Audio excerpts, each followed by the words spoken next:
Pertama, Oke. di dalam Al-Quran Nah, ada ayat yang menyatakan tidak ada paksaan dalam agama. oke. Kan surat Al-Baqarah Al-Baqarah ayat ayat 256. Nah. Tetapi mengapa ada hukuman bagi orang yang meninggalkan Islam? Oke. Bukankah ini yang kontradiktif? Oke. Jadi gini nih. Maksudnya gini. Anggaplah kita punya rumah ya. Anggaplah kita punya rumah. Rumah kita itu kita nggak pernah maksa orang masuk tuh. Maka ketika ada orang masuk terus kemudian ketok-ketok dia, Assalamualaikum, Waalaikumsalam. Oh ya, ada apa mas? Saya boleh masuk ke rumah? Boleh. Nah berarti kan itu kan boleh masuk tuh. Nah sebelum dia kemudian di luar rumah nggak ada tuh aturan rumah bagi dia. Tapi begitu dia masuk rumah maka aturannya aturanku. Masuk akal nggak? Kalau dia belum ini kalau mas- di editan kalau dia belum masuk rumah nih, itu kan berarti dia nggak ada aturan kan ya. Tapi kalau Benar. dia udah masuk rumah dia harus ada aturan dong. Contoh Iya. misalnya kalau di rumah Feren orang harus lepas sendal atau enggak? Nah kalau di Amerika enggak tuh. Kalau di Amerika kita masuk pakai sepatu tuh karena aturan di situ. Saya akan menanggapi video dari Felix Xiao. Ini tentang tidak ada paksaan dalam agama Islam. Tapi di lain hal yang meninggalkan agama Islam mendapatkan hukuman.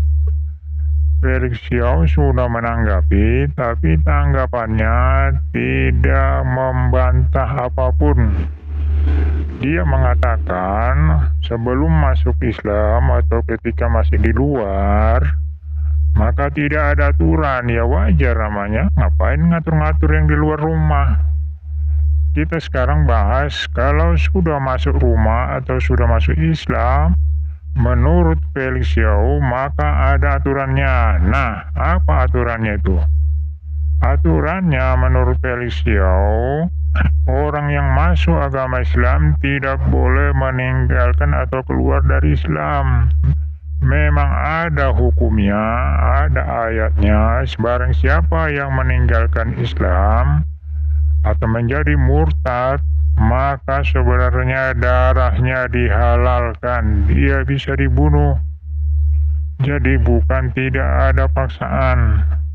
Nah, saya justru mau mengajak Felix Xiao untuk berpikir, kalau begitu apa bedanya dengan organisasi mafia? Organisasi mafia itu masuk kalau boleh, bebas. Tapi setelah masuk jangan coba-coba keluar, dianggap berkhianat.